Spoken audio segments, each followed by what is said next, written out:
Oi, gente, tudo bem? Hoje a gente vai falar sobre lesões granulomatosas. Essas lesões elas estão divididas em lesões fúngicas e bacterianas. As fúngicas estão a histoplasmose e a paracoccidioidomicose, e as bacterianas, a tuberculose e a sífilis. Ou seja, as lesões granulomatosas são lesões infecciosas por fungos ou bactérias que causam lesões em formato granulomatoso. A primeira lesão que a gente vai falar é a histoplasmose, que ela é causada pelo histoplasma, que é um fungo dimórfico.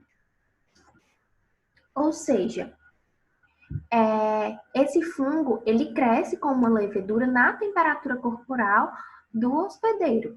Então, esse fungo entra no corpo do hospedeiro e ele vai crescer com a temperatura corporal dele.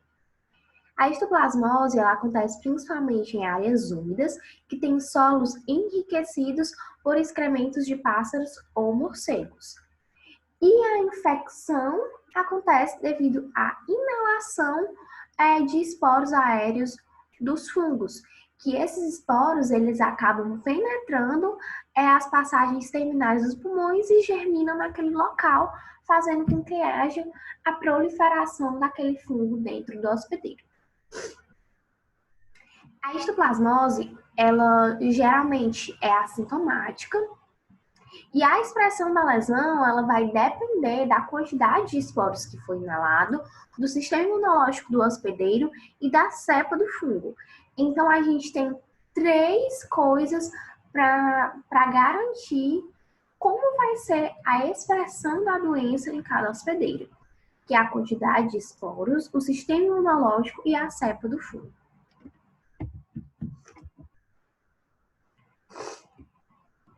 A histoplasmose ela é dividida em três fases: na fase aguda, crônica e a disseminada.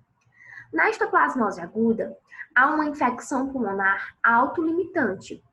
Tem uma alta concentração de esporos e dura cerca de 2 semanas. Nessa fase aguda, o paciente vai sentir sintomas agudos semelhantes à gripe, certo? Como, por exemplo, febre, dor de cabeça, dor muscular, tosse e anorexia.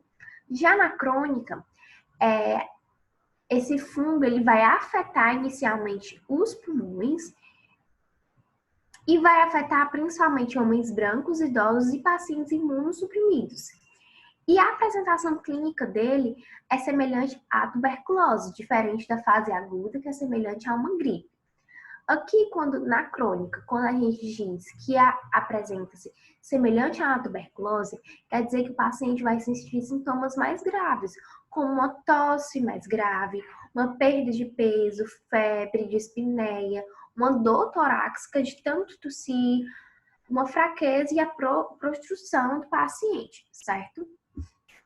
Já na histoplasmose disseminada, é quando há uma disseminação da infecção para sítios extrapulmonares. E esses sítios extrapulmonares pode ser o baço, as glândulas adrenais, o fígado, os linfonodos, o trato gastrointestinal, o sistema nervoso, rins e a mucosa oral. Nessa disseminada, ela acontece principalmente em pacientes idosos e debilitados, e os pacientes imunossuprimidos, como, por exemplo, os pacientes com HIV.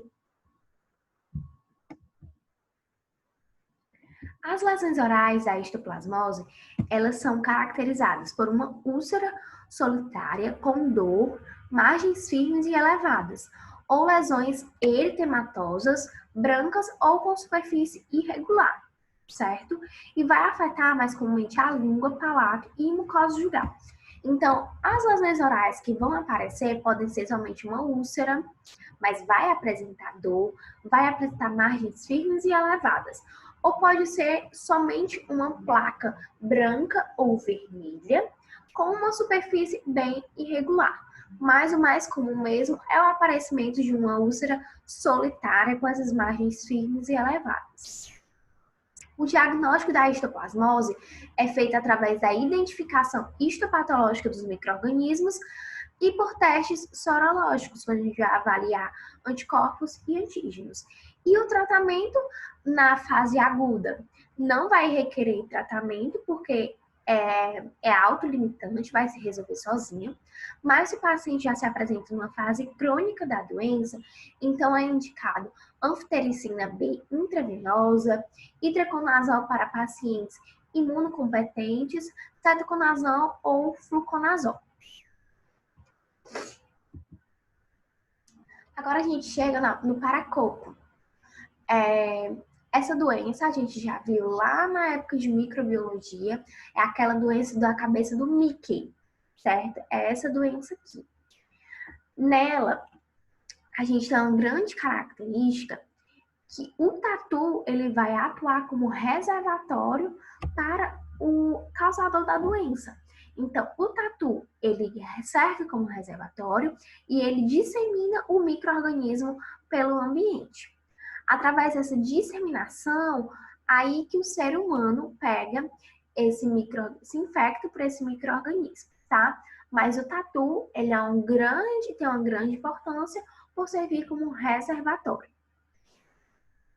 Esse micro-organismo, ele tem predileção pelo sexo masculino de 15 a 1, certo? Os hormônios femininos, eles fazem tipo um efeito protetor, porque eles acabam inibindo a transformação da forma de hifas para uma forma patológica desse micro-organismo. Então, por isso que há tantos casos do sexo feminino, com uma equivalência de 15 para 1 em relação ao sexo feminino. Os pacientes que mais são acometidos são os pacientes idosos e trabalhadores rurais, certo?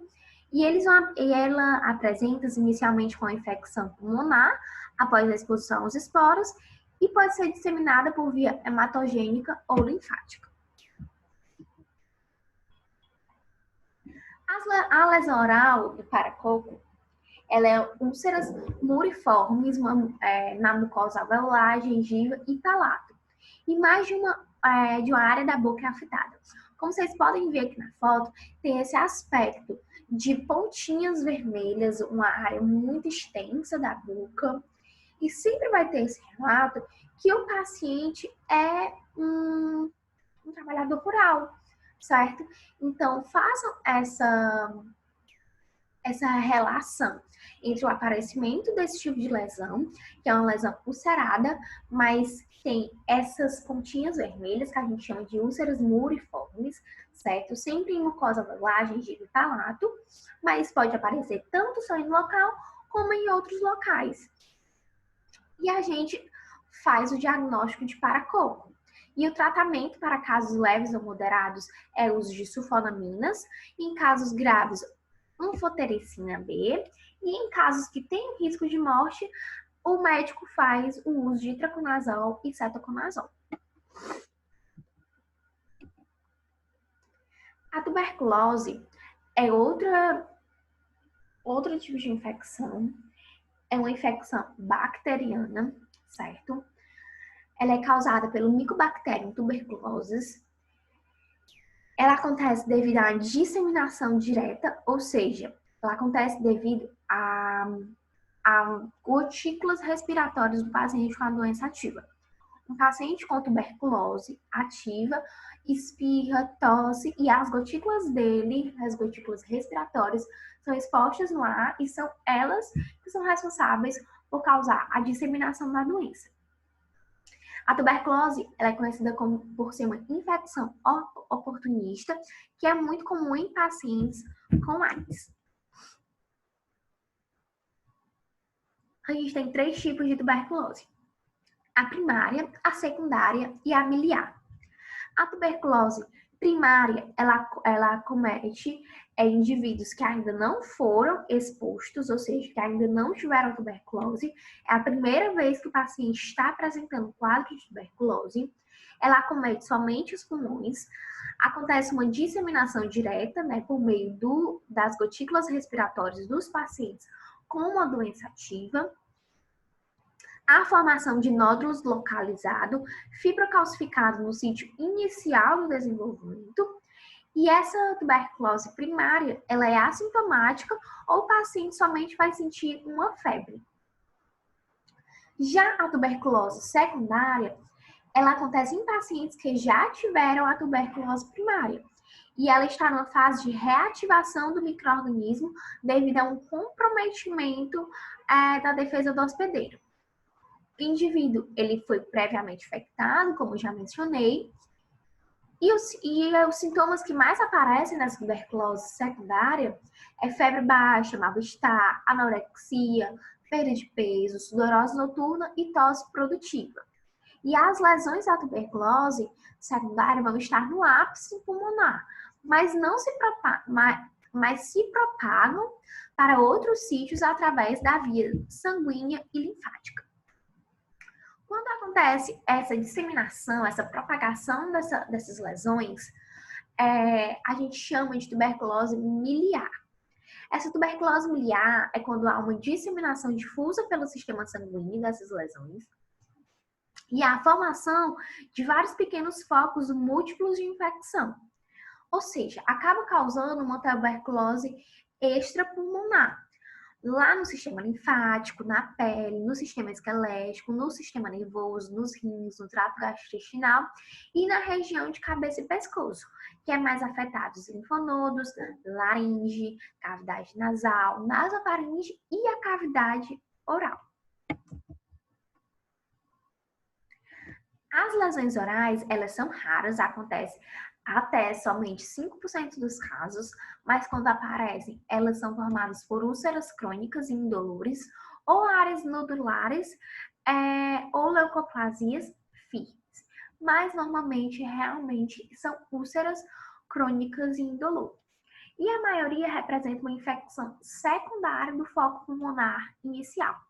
Na tuberculose oral primária, vai haver o envolvimento de gengiva, fundo de vestíbulo e área de inflamação adjacentes a dentes ou locais de exodontia, como é aqui o caso da foto. Já na tuberculose oral secundária, há o envolvimento de língua, palato e lábios.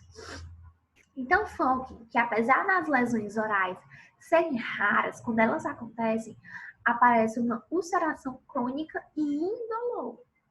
E é dividido em tuberculose oral primária e secundária. Na primária, vou ter o envolvimento de gengiva, fundos de vestíbulos e áreas que teve exodontia. E já na secundária, língua, palato e lábios. O diagnóstico ele é feito através de teste cutâneo, por uma hipersensibilidade por células do antígeno, pela cultura do escarro e pelo PCR. E o tratamento é feito com uma terapia com múltiplos agentes.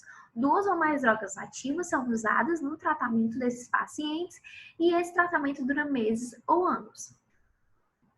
O protocolo mais frequente para o tratamento de tuberculose é 8 semanas de isoniazida, rifampicina e pirazidamina e mais 16 semanas de isoniazida e rifampicina. Esse é o protocolo frequente que os pacientes passam para os pacientes, que os médicos passam para os pacientes com tuberculose. E lembrando que a vacina BCG, ela é para a tuberculose, para prevenir o aparecimento da tuberculose. Agora falando de outra infecção bacteriana, sífilis, que ela é causada pelo treponema pálido. Ela acontece devido à transmissão por contato sexual ou da mãe para o feto. E essa infecção por sífilis, ela sofre evoluções. Ela acaba tendo 3 estágios, que é a sífilis primária, a secundária e a terciária. Mas o paciente é altamente infeccioso apenas no primeiro e no segundo estágio, certo? Então, falando agora da sífilis primária. A sífilis primária ela é caracterizada pelo cancro, que se desenvolve na área de inoculação daquela lesão. Ela fica evidente por 3 a 90 dias após a exposição. E a maioria dos cancros é solitária. se a gente não tratar esse cancro, ele vai cicatrizar sozinho entre 3 ou 8 semanas. Os sítios mais acometidos é a genitália externa e ânus. E o sítio extragenital mais comum é a cavidade oral. Esses pacientes de sífilis primária apresentam linfadenopatia regional, que acontece devido à disseminação dos micro-organismos através dos vasos linfáticos.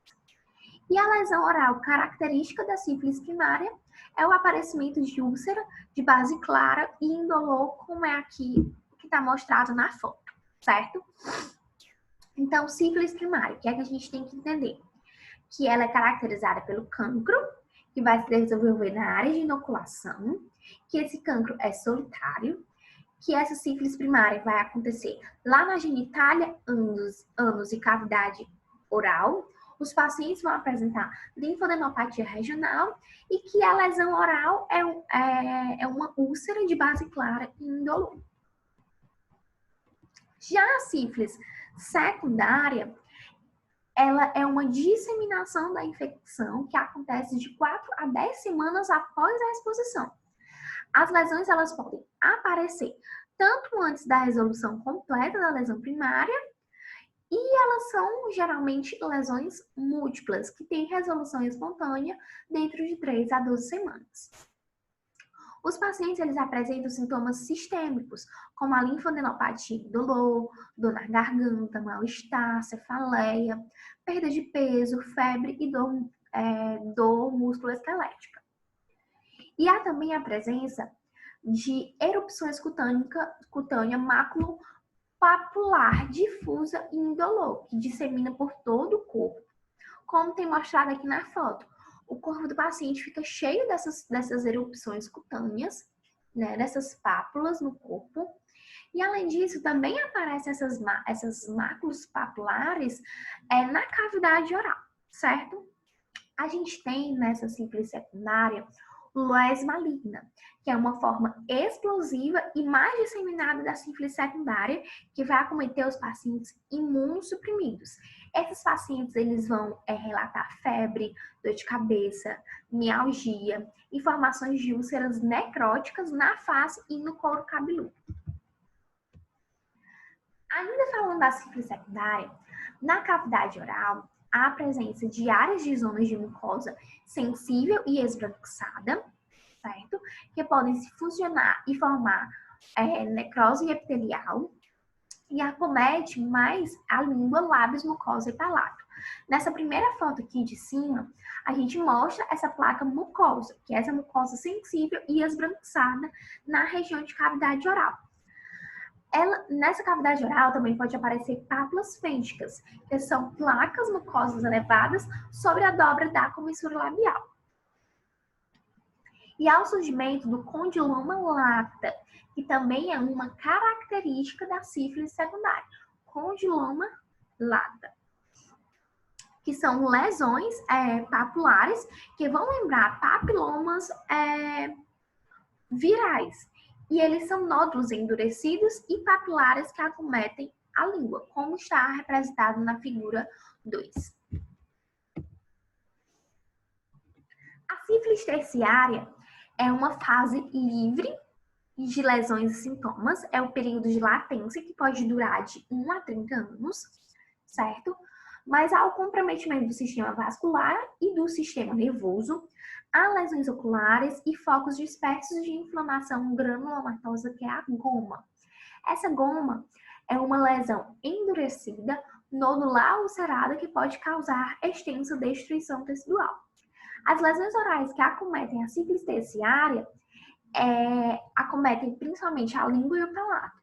No palato, há o aparecimento de ulceração com perfuração em direção à cavidade nasal, como a gente está mostrando aqui na foto, e na língua ela fica aumentada e lobulada, com formato irregular, com atrofia e perda das papilas do dorso lingual.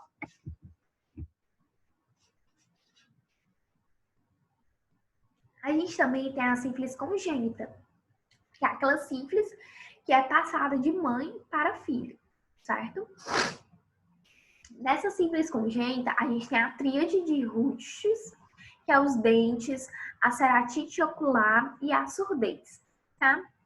Essa surdez está associada ao comprometimento do oitavo par de nervo craniano. No desenvolvimento nessa sífilis congênita, o desenvolvimento de sífilis terciária, com danos nos ossos, dentes, olhos, orelhas e cérebro. Os incisivos, eles ficam em forma de chave de fenda e os molares em forma de amora. Outras alterações que aparecem em pacientes acometidos com sífilis congênita é o nariz em cela, palato ogival, bossa frontal, hidrocefalia, retardo mental, gomas e neurosífilis. O diagnóstico da sífilis é através de testes sorológicos, que é o VDRL e o FTA-BS. Então, é uma coisa que sempre cai em prova, que é os exames para o diagnóstico de sífilis, que é o VDRL, FTA-ABS, tá? E o tratamento é à base de penicilina, sendo que na sífilis primária, secundária ou latente, é feita uma dose única de penicilina C, benzodiazepina parenteral. E na sífilis latente tardia ou terciária, é uma penicilina intramuscular 3 vezes a cada 1 semana. E os pacientes que têm alergia à penicilina tomam doxiciclina. Então, gente, obrigada. O assunto de lesões granulomatosas tem essas 4 principais lesões, divididas em fúngicas e bacterianas. Qualquer dúvida, vocês podem me chamar no WhatsApp.